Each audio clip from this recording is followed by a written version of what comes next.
This lesson is actually stemming from the data team's process that we did on Friday. Looking back at their formative assessment from Thursday, we discovered that they are very good in their algorithm and computational thinking, but my students really need help with decoding problem solving.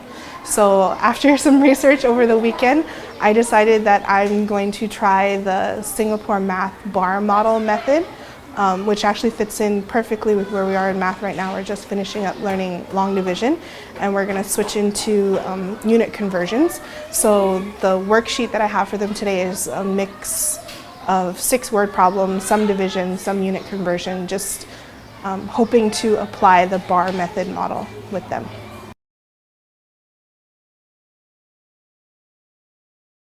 The learning outcomes, I want them to just be familiar with the bar model. So we're gonna introduce it through a simple division word problem first, because that's something that they're familiar with. I'm going to be using a couple multimedia tools, one being Khan Academy, so one of Sal Khan's videos introducing unit conversion. I'm also going to be using something called Flowcabulary, which is a website that makes rap videos to academic content. This one's specifically on the order in which the unit conversions go, so hecto, deci, that sort of thing, to help them remember the order for the units. And I'm hoping that through the introduction with a familiar method that they'll be able to use this technique for any word problem that they're given, regardless of what the academic focus is.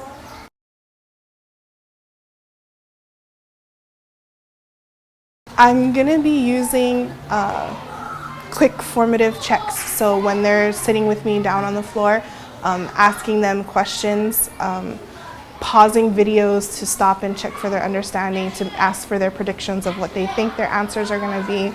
And then at the very end, they're going to have a series of problems to solve on their own. And we will come back and discuss the answers and how they figured them out.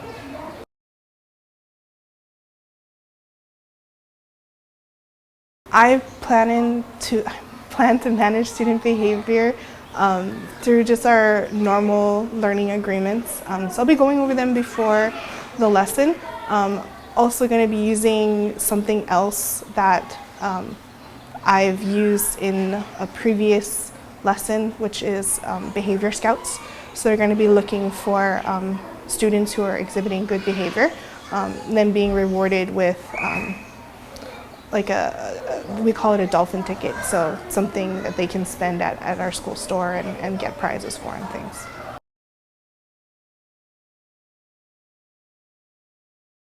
I think the biggest question is, what is the metric system, and how is it used in math, and how does it possibly relate to the customary units that we have. So I kind of want them to see the connection. I also want them to, the greater goal is to practice the bar model method from Singapore Math, so that I'm hoping that when they get any word problem, that they'll be able to apply this and be more successful at it.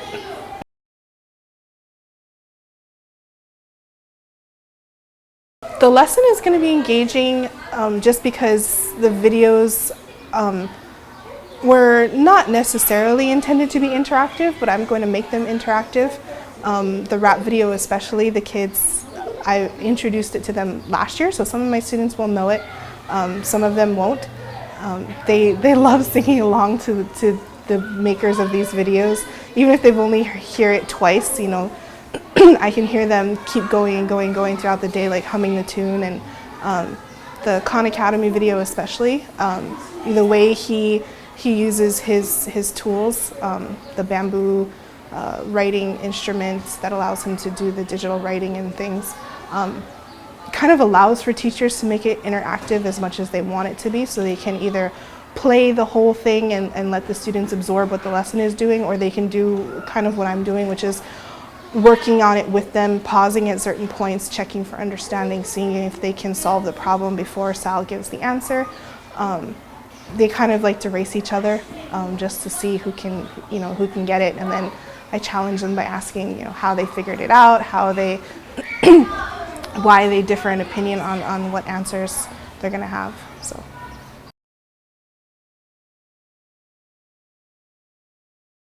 This one would be meaningful and relevant to their lives, specifically because unit conversion is something that you need in the science field. That's where most of our jobs are going, is into fields in science, and if they don't understand which units to use and how to convert between them, then they're not going to be successful in any of their data gathering and tracking. So this is kind of like the building block for what might come next in their lives.